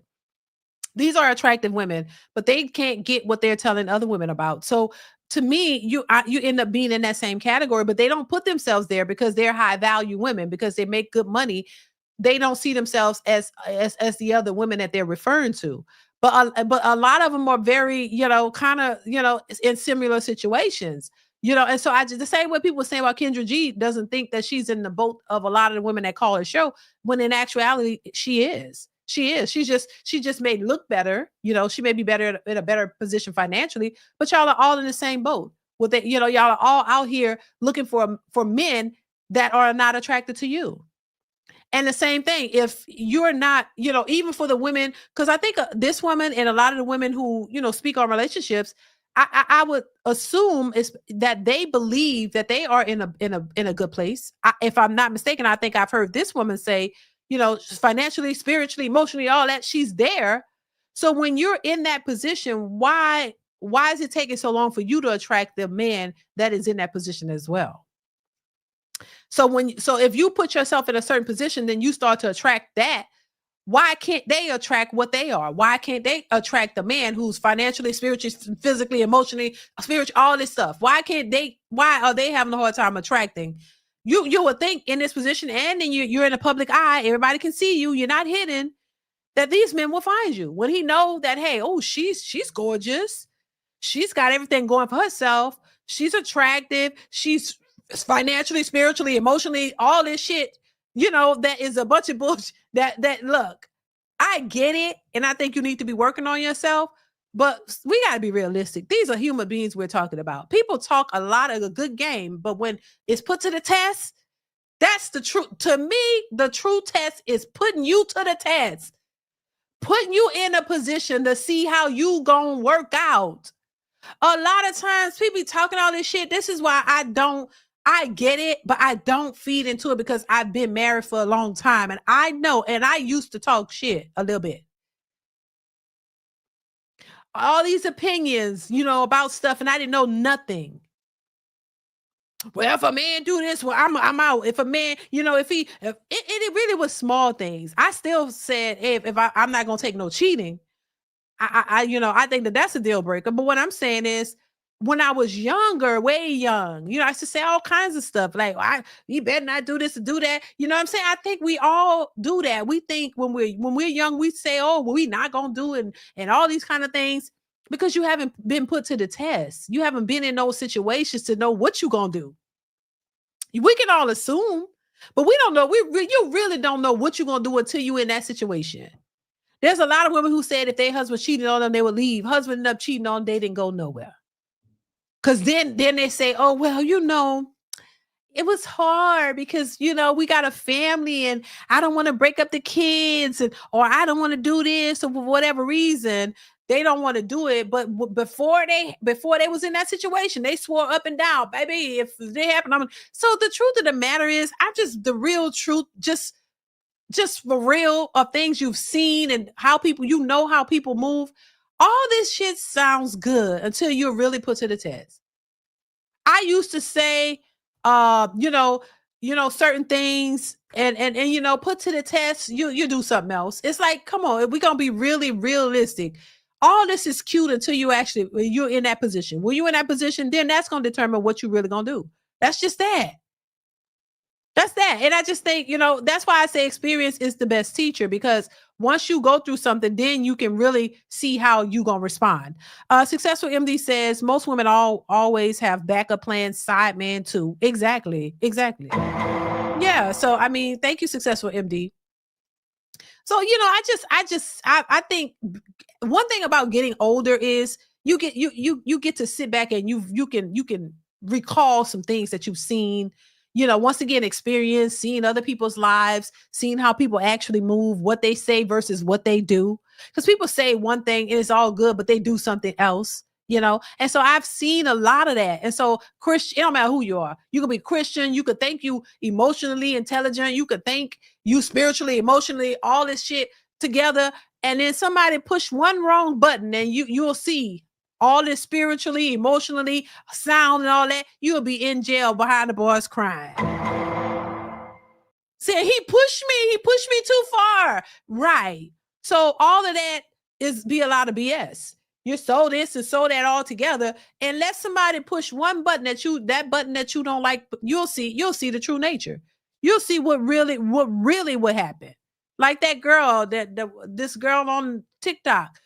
She done beat up her husband and was in jail. Talking about he was such a great man. He might be, but something happened and she was like, she's so, I forget her name, whatever, but she ended up going to jail for domestic violence. So I'm just saying, like, a lot of this stuff is just talking points. I want to know the real situation, like what's really going on, how you really going to act in these situations. And you'll find that a lot of times people, either they can't deal with it. When the going gets tough, they get the going. You know what I'm saying? They just bail. Or, they start spazzing out and crashing out because they can't handle it. They don't, they don't know how to resolve conflict, all this stuff. A lot of this shit goes out the window when you're really tested. This is why a lot of these people be single to me. I think when you find super attractive people and they're older and single and they're talking like this, is because there's something sketchy behind the scenes.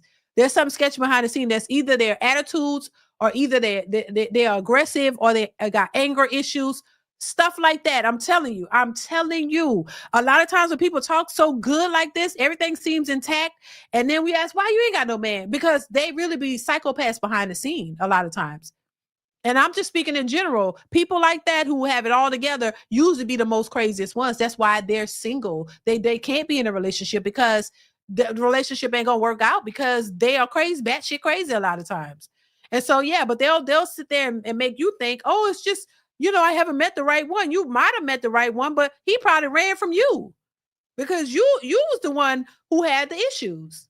So yeah, actions speak louder than words. I don't really buy into what everybody is saying because I know how people are. And I know you can be triggered no matter how emotionally intelligent you think you are, no matter how spiritually, financially, all that shit, that don't matter. It don't matter because once again, women talk all this stuff like, oh, I need the man to be this and that and that. And he have all this. So you want a perfect, he need to be financially, he need to be stable, he need to be emotionally, all that. It don't mean he still won't knock your head between the washer and the dryer. I mean, shell, he could be all that. He still, you might trigger him. You might get in his face and he might knock your head between the washer and the dryer. Okay, now like all that emotionally, all that other stuff you said that you thought he had went down the tube when he's in jail for domestic violence. I'm just saying, because you triggered him. People still can be triggered. I don't think nobody is 100% there. I don't think nobody is 100% sound and not phased and just what. I don't think nobody is 100% there. I think people have worked on themselves and they're at a better place, but I think everybody could be triggered. Everybody could be triggered. I'm just saying. That's what I believe. I don't think nobody is 100% all the way. Oh, nobody can trigger you or nobody can do. No, this is why peace is important. This is why I like my peace. I need my peace. I don't want to have to deal with you and all the foolishness that come with you, So yeah, I don't buy it. I really don't. I don't buy it. I don't buy that these people are all together and so sane and you know what I mean? No, I just don't. Latrell, thank you for the super chat. Says good character is built in the struggle. Ooh, you ain't lying. You ain't lying. You ain't lying. Thank you for the super chat, Latrell. I appreciate you. Yeah, what they say. Well, I always say experience is the best teacher. Thank you, Latrell. I appreciate you. You got to be tested in the fire. That's what they say in church. You got to be tested in the fire. You got to be tested. You can always sit down and you can always talk a good game. You can always say about this and that. People talk about God and the Lord is my shepherd and he's this and he's that and God and I won't, God is ordering my steps. I've heard that a lot. But I'm thinking to myself, if God ordered your steps, this must be a joke. Because baby, I'm looking at your steps. And you might want to stop saying that God ordered those steps because something ain't adding up here. I literally ask these questions because, like I said, I was raised around this. And I've heard this talk. And this is why I don't listen to nothing these people say no more. Because I'm like, God has made you do everything that you chose to do in life. Are you kidding me? This is what I heard. God told you to become a single mother. God told you to screw all these men. God told you to cuss people out. God told you to lie. God ordered all your steps. Ooh, I'm scared.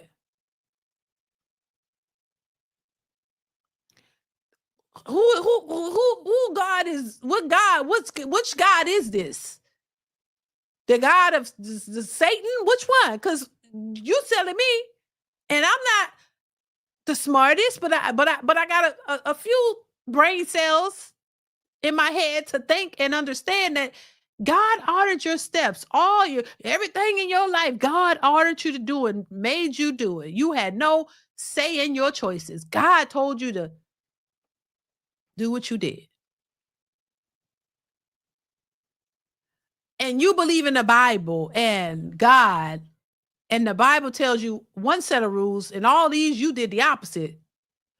And if God is telling you in the Bible that thou shall not do this and do that, commit adultery and sin and fornicate and thou shall not steal and thou shall not lie and thou shalt. When I see you committing all these sins, the exact ones that God told you not to do, and then you turn around and tell me God ordered your steps and told you to do the shit you was doing, so it was okay, and you ain't gonna be condemned. You must think I'm Boo Boo the Fool. You must have thought I was Boo Boo the Fool. They must have thought I was Boo Boo the Fool or something then. Maybe I was just young and they didn't realize. They must have thought I was just dumb or something. That's what I'm saying. Like, come on now. This is the kind of stuff. See, this is why when I hear people speak, I listen and, I pay attention and I'm just saying, ain't nothing perfect under the sun. There's no, you can strive to be better, but I don't think perfection exists. I think we all are flawed. And I think it's how you deal with your flaws and your imperfections. I think you can find ways to communicate better that can help you with relationships, any type of relationships. I think being able to resolve conflict in a way that is, that nobody gets hurt is good. Being able to Listen, have a listening ear. Being quiet and hearing a person out is a good quality to have. Listening, and then that person listening to you. When you listen to what somebody is saying, you can understand them better and you can hear them, not just listening to respond, but to be quiet and really listen. Because when you hear something, when you listen, you really hear what the person's saying, you can understand them, and you could have a better response to them, and you can have a better communication level. Being open to other people's issues, the other person, not just everything all focused on you. You, it's all about you. That's a problem. You have to be able to understand where the other person is coming from too. If you're selfish and entitled and thinking it's all about you, you don't get to see that person. You don't get to hear them. You don't get to understand it. If you want to have a conversation to understand the other person, you have to shut the hell up and listen. These are the things. Everybody's talking about money and all this other stuff that, you got Christians, people in church who go to church every day of the week almost, what they used to. Sunday, Wednesday, Friday, something every week. And they can't get it together. You got pastors and people who went to seminary school and theological school, the seminary and all this to be pastors in church and stuff, and they can't get it together. These people who are sanctified, prayed up, know the word frontwards and backwards, and they still can't do it right. So how is everybody else out here got it all made in the shade and y'all don't have no problems and you got this, you ain't got the outcomes, but you got it all made in the shade and it just ain't your time, or all this stuff that these ladies be saying. It just don't make no sense to me. But I'm more of a realist. I try to be as real as I can about what's real, because that's the only thing that matters. Being fake and delusional is not, I don't think that's where it's at. I don't think that's where it's at. Lee, I'm gonna say Lee, thank you so much for the super chat. I appreciate you. Said preach, sister. Much love, mama. Thank you for the super chat. I appreciate you. Thank you for supporting the channel. Thank you. And thank you so much for being here. I appreciate it. Yeah, I mean, I just, yeah, I think a lot of this stuff is cap. A lot of it is BS. Modern women don't want to cooperate. No, they don't. They don't. People could give great advice if they've studied the subject without ever having done it to gain personal experience. We have example after example.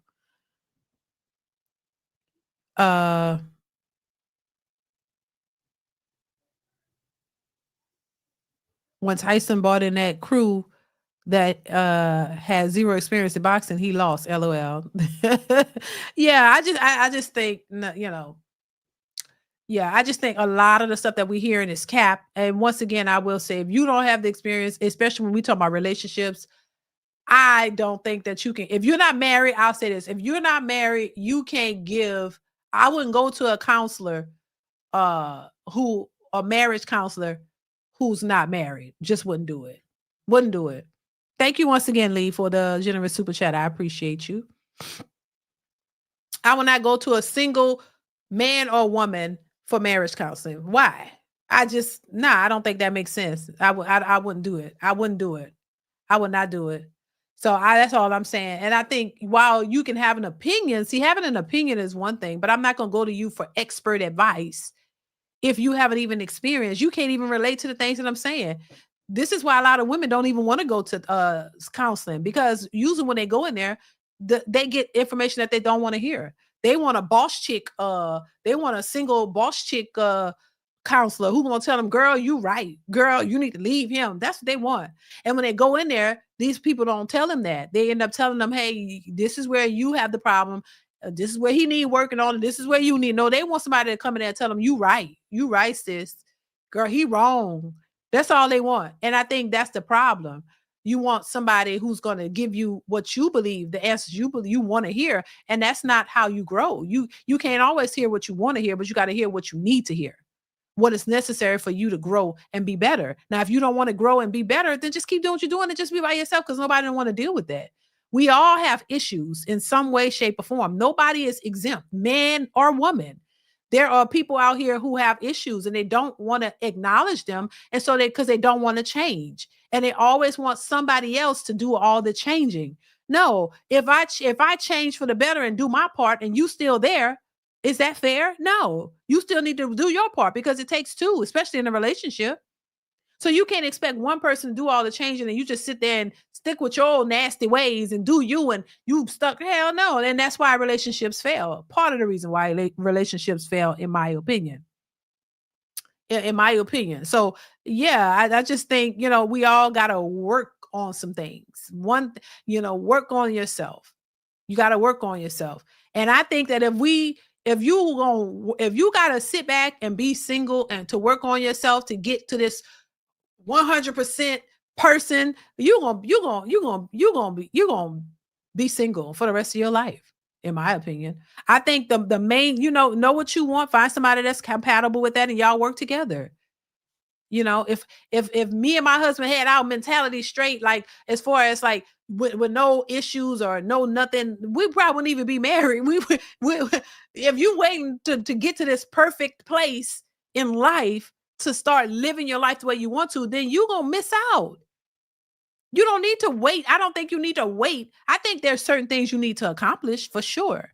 Or if you want to accomplish, especially as a man, if you want to build a family, you have to accomplish certain things to be able to prepare and, take care of that said family for sure. I'm not saying sit back and don't do nothing, but if you're trying to get to a perfection level mentally, spiritually, all that, and you got to be pristine and everything in every category and all that. Nah, I think that's unrealistic.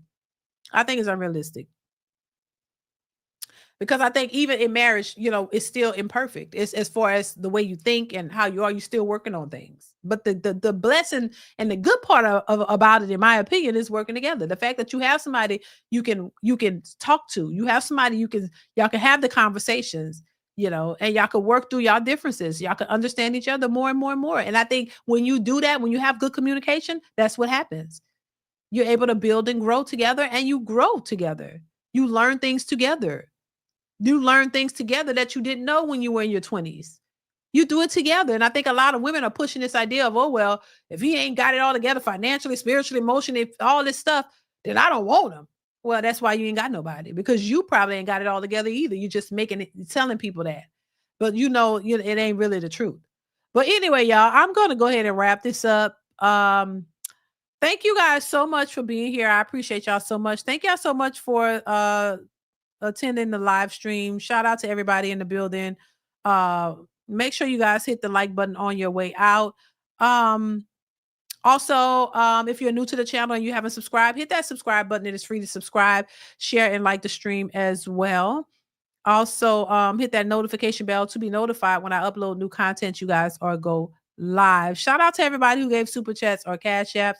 I appreciate y'all so much for the support. Make sure you continue to watch the videos that are posted on the channel, you guys. That definitely helps the channel. I'll go over, watch the video, and give it a like.